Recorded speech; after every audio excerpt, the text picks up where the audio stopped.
Una sa lahat,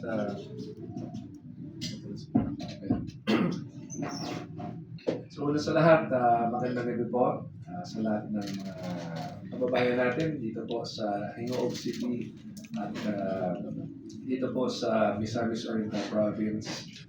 Una po ako nagpapasalamat sapagkat tayo po nabigyan ng pagkakataon na maging Sister LGU ng dalawang lungsod dito po sa Misamis Oriental.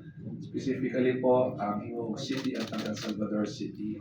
At ito po ay bagay na plinano ko namin long time ago nung tayo po ay unang halal bilang legal citizen of the Philippines National President, because during that day when we were entrusted with this position, kasama ko po si Mayor Eric, sila Mayor Ed Dignes, so we were all together, Mayor Judy Amante, Mayor Kurt Cassis, so basically yung mga mayors po within the region, we were all together then at sinabi pa sa akin na ang magiging iba ay ako mismong dadalaw sa inyo. At yan po ay bagay na para sa akin, naniniwala ako na mahalaga dahil you have to treat the legal cities of the Philippines as a local governance framework. Ibig sabihin, ako po ng konsyal, ng vice mayor, ng mayor.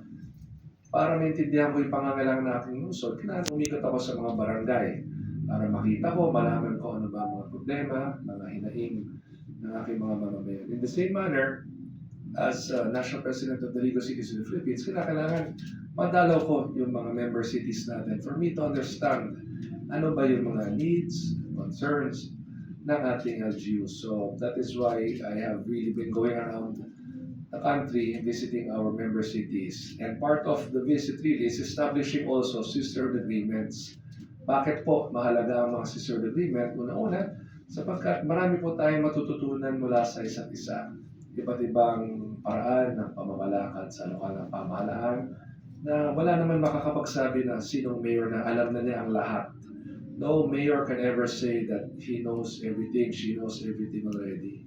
You learn a lot simply by visiting the cities all over the country. You learn a lot simply by talking to our mayors. Like ako, kanina ho, sa aming kwentuhan ni Mayor Eric, nakita ko yung mga paraan ng kanyang pamamalakad sa Hingoog City. Nakita ko yung mga plano niya.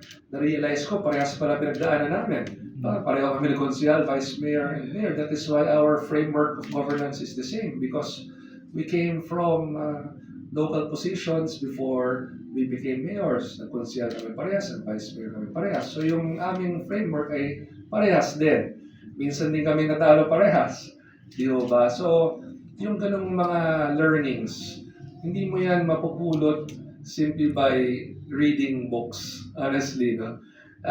You will learn this on the ground as you go around.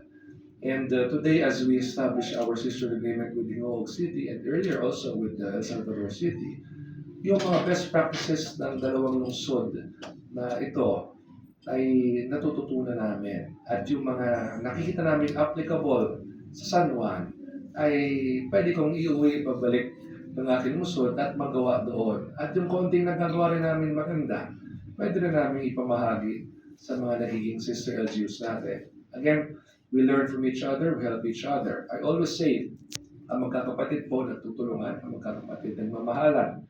At kung ano man ang ating mga haharapin sa mga panahon na darating, alam natin meron tayong mga kapatid na maaaring tumulong at tumalalay sa atin. Example po, ang General Santos City, our sister city ng San Juan, nagkaroon po ng malakas na paglindol a month and a half or 2 months ago.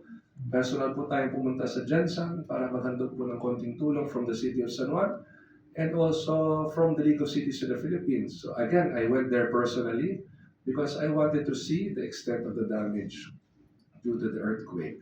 So that is an example of things that we can do. Pagdating ng panahon, huwag naman sana pag may mangyari sa San Juan. Alam ko po, meron tayong Hingoog City na kapatid na aalalay susuporta sa atin. Alam ko po na nandiyan si Mayor Eric as our sister LGU who will be there with us when the time comes. And vice versa, in case Hingoog City will need San Juan at any point to the best of our ability, nandito po kami. Pati po ang mga produkto ng Hingog City, pwede nating ibenta o ipakilala sa San Juan, yung inyong ulong tea, di ba? Ang inyong industriya ng coconut. So, these are opportunities that will open up simply because we have established sisterhood agreements. Ang ating pong pagkakataon ay pakilala ang Hingog sa San Juan as a tourism destination. Now that we have signed this agreement, when I go back home to San Juan, I will share my experience, ang aking naging karanasan sa pagdalaw dito, sa pagdalaw sa Misamis Oriental. Ano bang naranasan ko? Anong nakita ko? Anong klaseng pamamalakad po ang natutunan ko dito sa inyong lungsod? Ito po yung kahalagahan niya. And it starts now. And oftentimes I'm asked, how do you sustain it? Ang tanong mo dyan, depende na yan sa amin. Kung hahayaan ba namin na hanggang ngayong araw lang ito, or kung papagsumikapan mo namin na magtuloy-tuloy siya. That will really depend on us, how we will sustain this agreement. There's already an open invitation for the LGU officials of Hingog to visit San Juan para ho, bahagi rin namin yung aming mga nagagawa. May open invitation na po na ibenta ninyo ang mga produkto nyo sa Green Hills Shopping Center.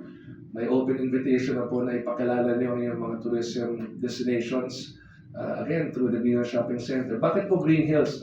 Meron po kaming kasunduan with Green Hills that if any of our sister cities would like to promote their products, their tourism opportunities, they will be there to help us. Because Green Hills has thousands of shoppers, mall-goers every day.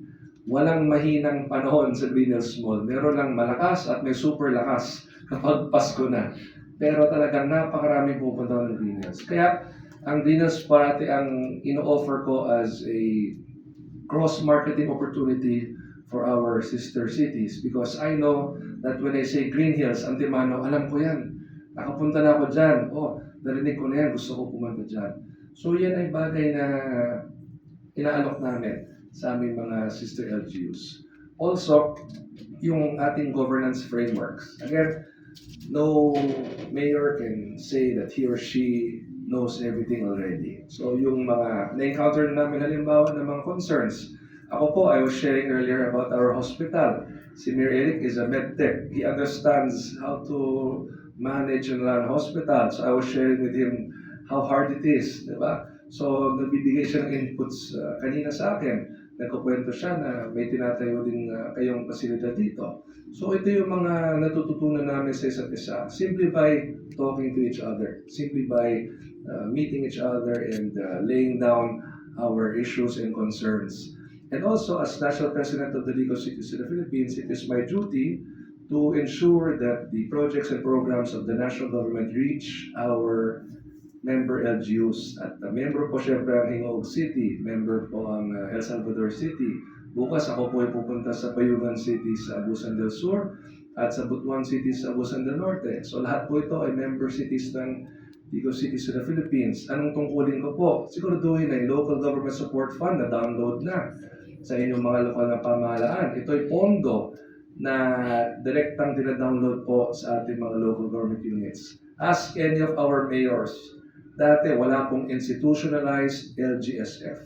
When I say institutionalized, walang malinaw na proseso kung paano ito i-request, paano ito i-download, paano ito gamitin. Ngayon po, may clear guidelines and parameters. Even the computation of the amount is clear because it is based on our population. At meron pong menu na pwedeng paggamitan ito. Halimbawa, yung bigas na pinapamahagi sa iba't ibang bahagi ng ating bansa, yan po ay mula sa Local Government Support Fund. Meron din pong pondo para po sa priority infrastructure projects at meron din po for the National Classroom Building Program. So aside from us establishing our sisterhood agreement, I go around our LGUs to ensure that these funds have been downloaded. At kung hindi pa na-download, ano bang problema? Ano ba ang kulang? Baka meron pang kulang sa documentation, baka meron pang hinahanap ang DBM na maring hindi pa nasasubmit ng mga LGUs. Tungkulin ko na po yan to facilitate and to ensure that the LGUs will indeed receive the funds. So yan po, these are, for me, these are how the sister agreement can help because yung ating establishment ng pagiging magkapatid ay formal. Diba, meron tayong dokumentong pinirmahan, ngunit mas mahalaga sa dokumento ay kung paano nating isabuhay o isapuso ang ating kasunduan.